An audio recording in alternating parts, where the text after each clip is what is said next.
So I have Microsoft Word and I created an emoji like this. You can see that fever checking, and you can see a thermometer here. So created a symbol fever checking with a thermometer. So for creating this emoji, you must go to your computer, and from there you can see first you must type like this 1F912.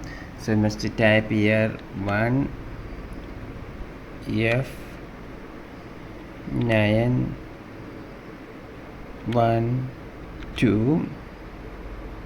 So after typing like this 1F912 in your Microsoft Word, you must go to your computer, and there you can see these two keys. This is the Alt key and this is the S key. So one of your fingers should be in this Alt key and another is in this S key. So if you press these two keys at the same time, then you can see that this will be the result.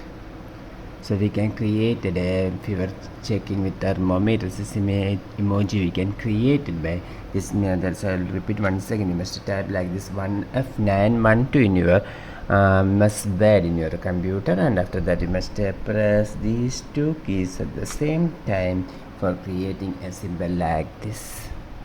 From this video, see for more videos, you can subscribe.